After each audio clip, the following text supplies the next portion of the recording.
Hola, buenos días, compañeros y maestra. El día de hoy les vamos a hablar sobre la Revolución Mexicana y el Porfiriato. Nosotros somos el equipo 1 y estamos conformados por Carmen Carlín, Dilery Flores, Betsabe García, Omar García, Lucia Gutiérrez, Verónica Guzmán y Fátima Peralta. Esperamos que la exposición sea de su agrado e interés. Este es un pequeño índice de lo que estaríamos hablando. Buenos días, compañeros. El día de hoy les platicaremos un poco sobre quién fue Porfirio Díaz, el impacto que tuvo en México, su gobierno, entre otros sucesos importantes, como también la Revolución Mexicana desde el inicio a fin con fechas de suma importancia para nuestro país. Hola, buenos días. El día de hoy yo les voy a hablar sobre el plan de Tuxtepec.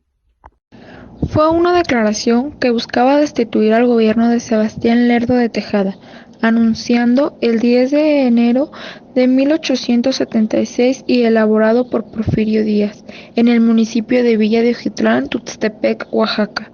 Una vez proclamado el plan, iniciaron los alzamientos militares en diversos regimientos y guarniciones a lo largo y ancho del país, derrocando gobiernos y tomando pueblos y ciudades.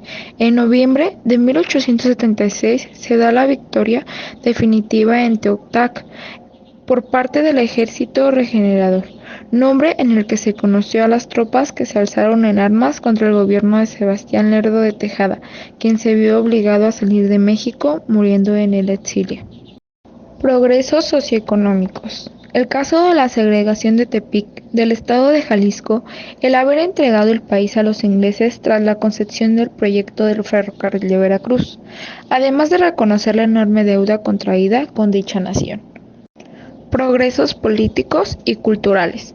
El plan de Tuxtepec presentaba una serie de propuestas con el objetivo de restaurar la paz y la estabilidad en México. Entre las principales propuestas se encontraban la no reelección del presidente, la consolidación de un sistema político basado en la democracia y la justicia social, y la promoción de la participación ciudadana en los asuntos gubernamentales. Hola, buenos días, compañeros y maestra. Yo soy Dilery y les voy a hablar sobre quién fue Porfirio Díaz y un poco más sobre su bibliografía. Bibliografía de Porfirio Díaz. ¿Quién fue Porfirio Díaz? José Porfirio Díaz Morín nació en la ciudad de Oaxaca el 16 de septiembre de 1830. Fue un militar y gobernador de Oaxaca, como también presidente de la República en la Guerra de Reforma. Díaz participó activamente en contra de los conservadores y tras el triunfo liberal fue elegido diputado al Congreso de la Unión.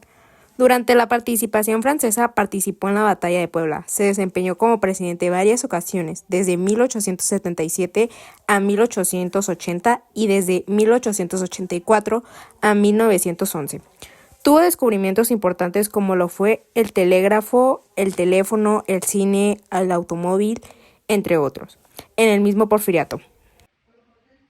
El porfiriato se le conoce como el porfiriato al régimen que encabezó Porfirio Díaz en México. México durante el Porfiriato. El régimen de Porfirio Díaz 1876 a 1911 brindó esta estabilidad relativa. Se desarrolló en 3 periodos, que puede dominarse como temprano, medio y tardío, que en cierta forma fueron de instauración, consolidación y crisis.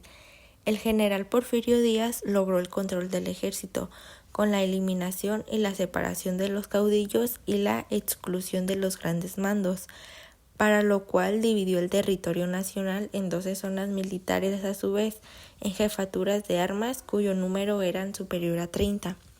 Se caracterizó por el control político, el fomento de la industrialización y el apoyo a la gran propiedad agrícola.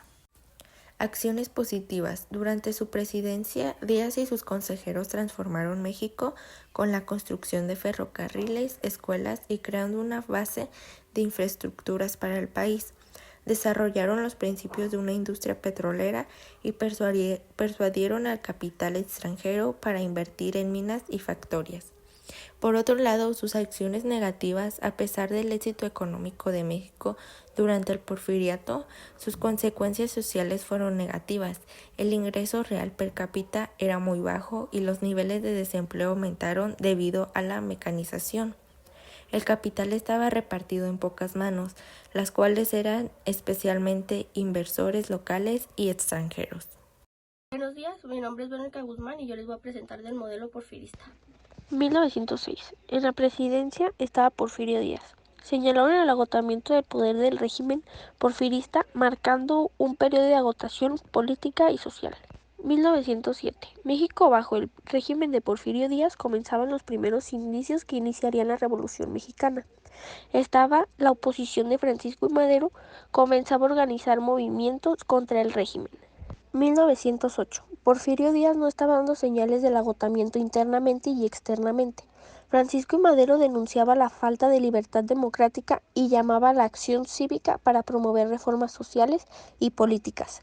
1910. Francisco y Madero, Emiliano Zapata, Pancho Villa y Bernardo Reyes estaban en contra del régimen de Porfirio Díaz. Incluyeron la proclamación del Plan de San Luis por parte de Francisco. Inició una nueva era en México. 1911. Reflejaban el agotamiento del poder del régimen porfirista, la transición hacia un nuevo gobierno liderado por Madero. Resultados del levantamiento revolucionario. Resultados 1906. Enfrentaban desafíos internos y externos que enfrentaba México. Aparentaban una estabilidad económica y modernización. También había tensiones sociales y políticas debido a la desigualdad y represión. Resultados 1907. La economía se veía disminuida a raíz de la independencia de México en política exterior. Resultados 1908. Crecimiento económico, modernización infraestructural, desigualdad social persistente, política reprimida. Resultados 1910. Inició la Revolución Mexicana marcando el agotamiento del poder régimen porfirista que cambió el curso de la historia de México. Resultados 1911. El fin del régimen porfirista y marcando la nueva etapa de México, caracterizada por la búsqueda de justicia social, democracia, reformas políticas y económicas. Hola, buenos días. Mi nombre es Carmen Carlín y yo les voy a hablar acerca de la revolución. La Revolución Mexicana fue un conflicto armado iniciado el 20 de noviembre de 1910, con un levantamiento encabezado por Francisco y Madero contra el presidente Porfirio Díaz. Se caracterizó por varios movimientos: los socialistas, liberales, anarquistas, populistas y agrarios.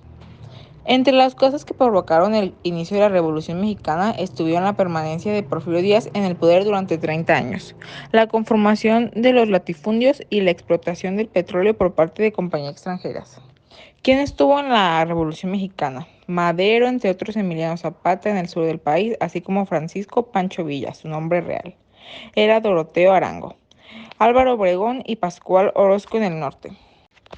El objetivo de la revolución era exigir al gobierno la soberanía bajo la cual debía regir la nación, la cual había sido pasada por alto.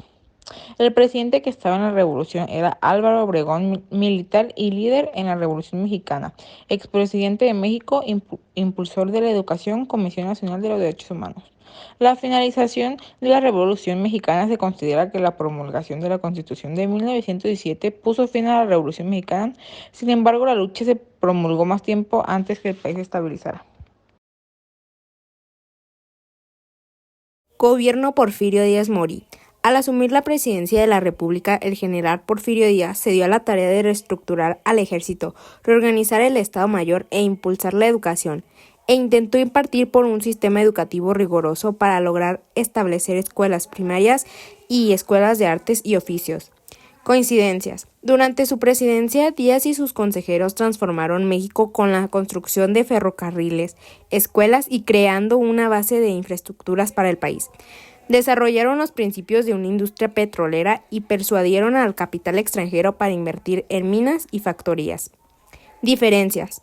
El porfiriato se distinguió por ser un régimen represivo y recurrir a la fuerza para imponerse, cuando no funcionaban las prácticas de conciliación.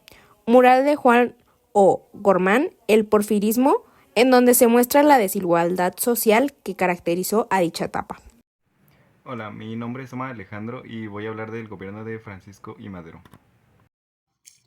Francisco y Madero fue un influyente líder mexicano durante la Revolución Mexicana. Nacido en 1833, Madero se convirtió en un símbolo de la lucha por la democracia y la justicia social en México. Su breve mandato como presidente marcó un punto crucial en la historia del país. Si bien es cierto que el gobierno de Madero solo duró 15 meses, se emprendieron acciones para mejorar la atención sanitaria y educativa de la población. y aprobó la reducción de la jornada laboral que pasó de 12 a 10 horas. También aprobó el derecho a la huelga y legalizó la libertad sindical. Hola, mi nombre es Lucía y les voy a hablar sobre los presidentes de México que pasaron entre 1884 y 1914. Francisco de León de la Barra nació el 19 de junio de 1863. Porfirio renunció a la presidencia ocupando Barra el dicho cargo en 1911. Promovió en la prensa una campaña contra el gobierno de Madero que contribuyó al desprestigio del mismo, tanto como su estabilización. Asimismo participó en la fundación de la Escuela Libre de Derecho. Francisco I. Madero, 1911-1913. Llegó a la presidencia en 1911 ocupando un poco más de 15 meses en el poder. Fue uno de los más prominentes ideólogos y líderes de la Revolución Mexicana y logró derrocar con éxito al dictador Porfirio Díaz y unificar temporalmente varias fuerzas democráticas y antiporfiristas. Pedro Lascurain, 1913. Pedro José Domingo de la Calzada Manuel María Lascurain Paredes fue un abogado y político mexicano que se desempeñó como presidente de México durante 45 minutos el 19 de febrero de 1913, tras la forzada firma de renuncia de Francisco I. Madero. Victoriano Huerta, 1913-1914. José Victoriano Huerta Márquez fue un político, ingeniero militar y dictador mexicano que se desempeñó como presidente de México del 19 de febrero de 1913 al 15 de julio de 1914, tras un golpe de estado conocido como la Decena Trágica. De antemano les agradecemos su atención. Por nuestra parte sería todo. Gracias.